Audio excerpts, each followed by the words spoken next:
Hi, it's Richard Lucas here.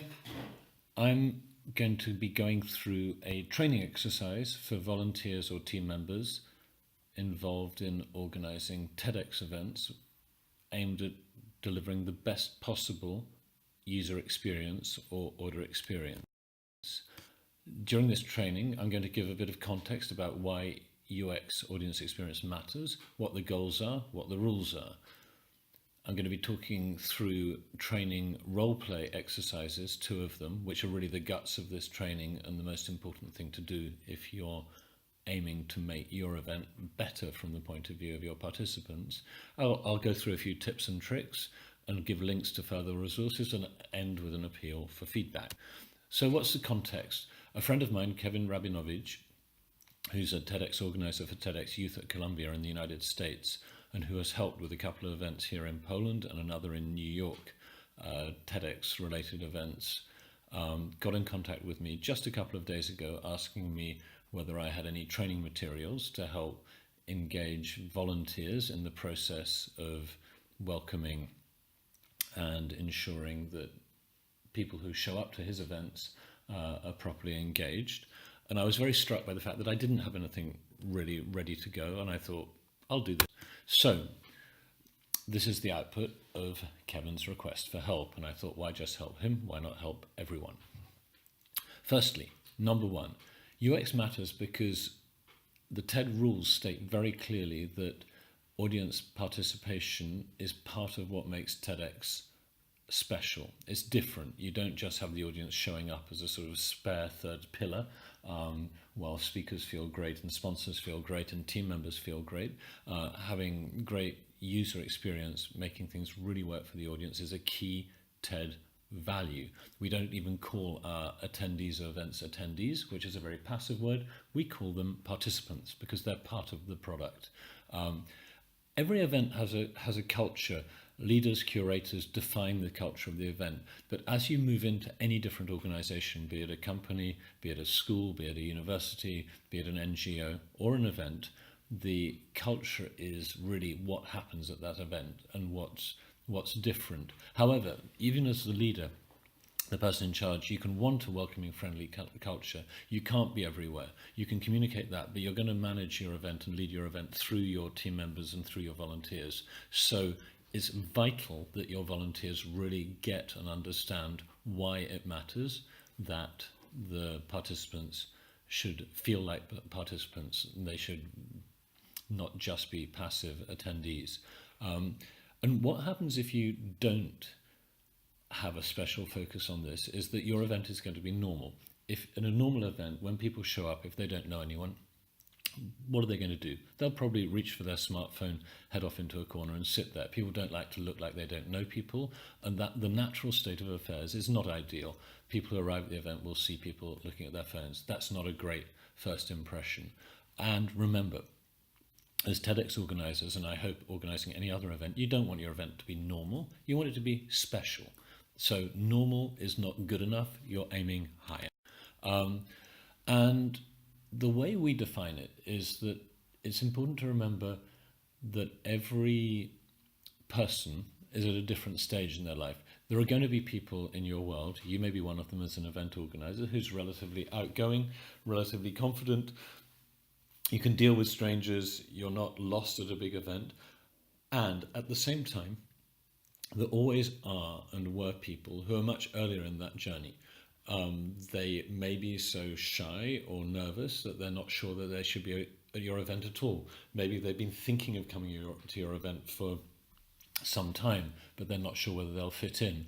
And as they come to your event, you'll put yourself in their shoes. You'll think, how can I make that event work for that person? Because if you focus your attention on making it work for the shy person who's not sure that they should be there, then it will work for everyone else. The confident people don't actually need your help. It's the shy people, the people who are a bit nervous, the people who don't know if they will fit in. Make it fit in for them and it will work for everyone. Also, remember, TEDx's are all about sharing great ideas off the stage. What you want to do is to make your event so different and better that not only do people go home feeling that they participated in something where great ideas were shared, but also the people who were there were special. At TEDxKazimierz, we have audience curation. You can't even get a ticket without filling in a form about why you should be there. So the audience are special, the participants are special, not just the content. And if you organize your event around people talking to each other during the breaks, talking about the content, you will reinforce the learnings and the ideas. Great ideas are not the monopoly of the stage. There will be great ideas in your community, and of course 2 or more people talking to each other about what they've just heard off the stage will reinforce the power of the ideas that are being shared. People are social. People can watch TED Talks or TEDx Talks online. If they come to an event, there's a strong implication that they want to actually be there with other people, and good event design ensures that they'll have a better experience from that regard as well. So, what are the rules? If you're talking to your team members and your volunteers, emphasize that this isn't just a marginal activity for some team members to be the welcomers. This is for everyone. Common sense applies, but just as if you see a piece of litter on the floor, any team member from the leader down will pick up the litter and drop it in the bin as an act of leadership. Every single person on your team has an obligation, a strong expectation from you that they should make sure that they focus on the participants. The event is for them. It's not just for us. While you're at the event, you're working.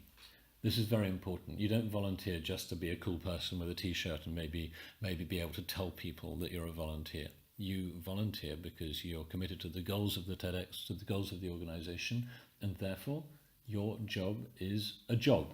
You're working. You have things to do, and this is one of your responsibilities. The participants and guests come first. As a leader, I get very irritated, annoyed, and I give this feedback if I see team members and volunteers busy talking to each other, socializing each other, when there are guests, participants at the event not being looked after. During the event, the participants come first. We can socialize with each other before and after our team meetings, but during events, we focus on our guests. Another important rule, remember, the event starts the moment the first person arrives, the first participant arrives. The fact that you've advertised it to start at 6:30 doesn't mean that at 6:30 the event starts. If people arrive at 6:15, maybe they had a tram or a bus, or they just don't like being late, and so they got there early. You need to set things up so you can deal with people who are early. That means that your team, your volunteers, you probably need to be there an hour before it starts, before the advertised start time, so that if people show up half an hour early, which may happen, you're set up to deal with them.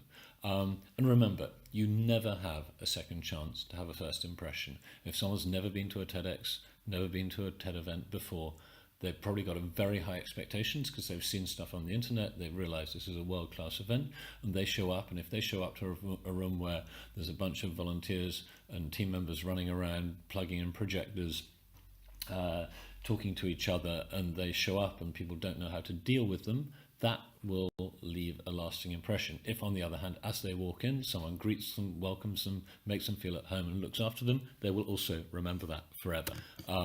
So let's move on to the role play. We've got the context. What we're going to do is we're going to have 2 volunteers. And obviously I'm doing this recording to a PowerPoint. Imagine that I've got a bunch of 10 or 12 people. And I have done this training for both people face-to-face and online via a Skype link to a TEDx Youth at Warsaw team led by another friend of mine, Hugo Dudka. Imagine I want 2 people to volunteer. One of you is going to be the shy person, and the other person, like you're a participant who's just shown up to the event, another person is going to be the volunteer whose job it is to welcome them. Now, we're just going to run this for 30 seconds, and I want everyone else to watch what happens and think what they do well and what they do badly. So now imagine this going on in roll. And I'm actually going to do this because I'm not sure how else to do this. One of my people is going to be Filip. Filip is shy, and the welcomer is called Katarzyna, or Kasia as we say in Polish, and she's going to be the welcomer. Filip is standing shyly, looking awkward, and this make this fun. If you're organising this, make this fun. Some people will be better actors than others. So imagine the shy person looking down, looking sad. Kasia comes up and says, "Hi, how are you? My name's Kasia. Have you come for the TEDx? Great. Welcome. Please feel at home. Stop. Now you're the facilitator, you're the host of this, and then you take a quick whip round of what has happened, what's been done well and badly. And obviously this is contextual. You don't actually know how your role play is going to go, but things you're looking for. One is, are they friendly? Number one, remember, friendliness is really important. It's compulsory. Sounds quite funny. It's compulsory to be friendly. Number two, do they talk all the time or do they ask questions? You need to slow it down. You have a kind of context where you want to have a process for a proper dialogue. So the smile and the welcome, hi, how are you, with silences. You give the other person a chance to talk. I'm assuming that you've got badges with first names on the badges, quite visible and clear. If you don't do that, you should. There are lots of reasons why, and links in the resources give further documentation about that, particularly my article, How to Make Events Buzz. But open questions like, where are you from, that can't be answered with a yes or no. Where are you from? And whatever they say, you're going to say, that's fantastic, that's great, welcome. Just make sure they feel welcome.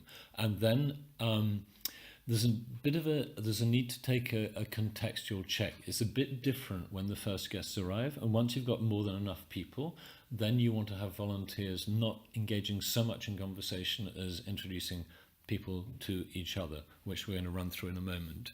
But where are you from? A few questions. Why have you come to the event? What's your main objective? What do you hope to get out of this evening? Have you been to events before? Yes, no questions, but a gentle conversation. As it gets busier, focus on getting people to talk to each other, make other participants part of the event. And we're going to go on to that now. So how does this work? So having done the role play and the feedback and the discussion, you then move on to the script. And this is really what's most important. Obviously, hi, welcome, my name's Richard. I'm so happy you've come to this event. Welcome. Where are you from? They say Katowice or Zimbabwe or Rio de Janeiro. It doesn't matter where they're from. They're from your own city. You say, fantastic. Well, you're very, very welcome. Then after a few open questions, or if you're busy, just straight away you say, do you know many people here? Do you know most of the people here? The chances are they're going to say no. 9 times out of 10 they say no. I don't know many people here. And then you say, well, don't worry, let me introduce you to someone.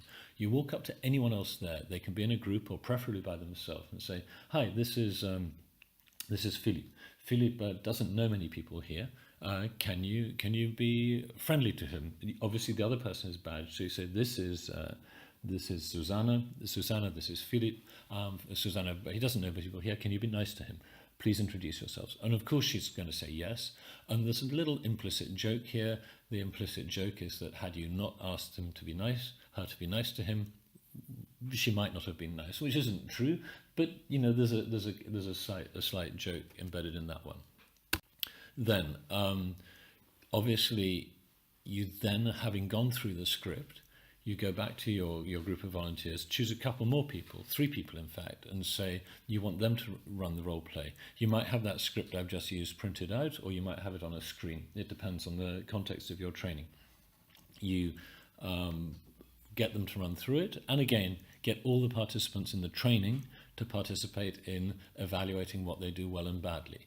They're running through the script this time, where the goal is to get one participant in role play, so speaking to the other. What are you going to highlight in the evaluation of that when it's over? And you can let that go on for a minute or more. Are they positive? Are they smiling? Are they asking open questions? How do they introduce themselves? You can also focus in evaluation on the benefit of having everyone talk to each other, having your participants talk to each other. You might have 10 volunteers for a 200-person event. There's no way that each of your participants and team members can talk to each of your team members for a minute. The maths just don't stand up. 200 minutes is 3.5 hours. You've only got 15 minutes before the main event starts, and maybe another 10 or 15 minutes in events. So you can't have your volunteers engaging and talking to each other, talking to each of the participants. You have to get them talking to each other. The final thing to emphasize is that as people arrive at the event, particularly at the start, they're going to come into a room where people are talking to each other. They're not going to come into a room where people are sitting somewhere in the auditorium or in a corner looking at or standing, leaning against a wall, looking at their phone. If they come into a room where, as each person arrives, they're engaged in conversation, firstly to begin with team members and volunteers, later with each other, it's going to change their impression. They've come to a positive place where people seem to know each other. Tips and tricks. One thing is to make your team members and your volunteers aware of context. Is the room busy or is it quiet? Once it's busy, then there's going to be much more emphasis on introducing people to each other, because you're not going to have the time and the number of volunteers to engage people in conversation. If it's quiet, particularly at the start, then maybe your volunteers can talk to the participants more. Apply common sense. Sometimes you get people who really don't want to get engaged in this kind of slightly relentless socializing, and although you do have to take people out of their comfort zone a bit, because not everyone is expecting to be engaged in conversation. Remember, you're defining the culture of your organization, you're defining the culture of your event, and if you want to build community among your participants, you really have to do this. Left to their own devices, it will be a normal event, and you don't want your event to be normal. However, if someone's positively hostile and angry, there's a limit beyond which you shouldn't push them. Sometimes among your participants, you'll see some people who are obviously more outgoing and sociable. They're going to be into it, they're going to be helpful. You can tell just from their body language that they're a friendly type person, and maybe you steer some of the shy people towards them, or you note that there are some people who are going to be more active leaders in this process. One thing you can do as people arrive is you can say, can you help us? Most people who come to a TEDx are positive people. They'll say yes. You say, as people arrive, can you be friendly? Can you welcome them? And they will say yes. And it kind of empowers them to go out of their comfort zone. A lot of people are a little bit shy and are not able and willing to approach strangers without a purpose. But if you say to someone, can you be a welcomer? They will probably say yes. And that way you're turning your participants into people who are not just consuming, they're producing. And people tend to be happier when they're productive. If you've got digital signage, you've got screens around the lobby of your venue, which you may or may not have, but if you do, you can have slide keeping rules up on the slides in kiosk mode, so they're rotating, saying things like talk to people you don't know, be positive, be friendly. There's a lot of small things you can do which help get across the idea that this is the culture of your event. Come with a positive mental attitude. One hack we have at TEDxKazimierz is that when you sign up to the event, there's a question, do you promise to come with a positive mental attitude and participate actively in our activities? And there's only one option, which is yes, and it's a compulsory question. So you can't actually come unless you promise to be proactive. Final thing that I would say for the tips and tricks is that as well as the training which may have happened on a different day, maybe you do this training right before your main event. But just like a few minutes before you're due to start, get all your volunteers together and emphasize the important things. The important things. This event is about our participants. Our job is to be friendly and welcoming. We want you to have a great time as volunteers and team members, but the most important criteria is that the people who've trusted us with an hour, 1 hour, 2 hours, 3 hours of their precious lives to come to our event have a fantastic time, and that's your goal. So a pre-event briefing just to reinforce the learnings of this training is very important. I've put in a few links. There's a great talk at a TEDxKazimierz 2018 in Krakow, Poland, where Mark McCogo from Scotland gave a talk about host leadership. It wasn't a concept I've come across before, but as the leader of your TEDx or the leader of your event and a member of the team. You are the hosts, and if you want a different context of this type of leadership, I strongly recommend Mark's talk. It's excellent. The TED rules for TEDx audience experience are there in black and white. This isn't really optional if you're doing a TEDx. Other events is up to you. Do try and do the best event you could possibly do, no matter what your event is. But this is a way of transforming your event from being ordinary to being special. Check out the TED rules. Anyone can read them. Open Coffee Krakow, that's something I've been involved in for five years now. We have a strong emphasis there on everyone in the room being important, and you can read the FAQs on the meetup group for that, and it describes in detail the kind of culture that you might like to have. I've been talking about the volunteer and team member training here. I did write an article called How to Make Your Event Buzz, which is about more than this. If you want more context, it's quite a long blog post. It's a popular blog post I've written. I recommend you read that as well, somewhat immodestly. But honestly speaking, if there's one thing that I'm known to be good at, it's really focusing on making events with an extremely positive, friendly atmosphere. I think I take being friendly seriously. Finally, questions and feedbacks. I do this because I love sharing ideas and experience, and I believe that this is useful. So if you have feedback about this training, what works, what didn't work, please share it with me. If you want to get me involved in your training, I have done this remotely over the internet. And if you're a TEDx organizer and perhaps some other kind of non-profit, although obviously it depends on diary and timing, I might be able to do this if you want. And even if you don't get me involved at all, you just want to give me feedback, what was good, what could be better. I'm motivated by this, not just to help train people, but to know what the outcomes are. So if you use anything in this and it works for you, and it improves your event, of course, I'd love to hear from you. And so it's more than an ask, it's a request. Please let me know if this is useful. Thank you very much for your time.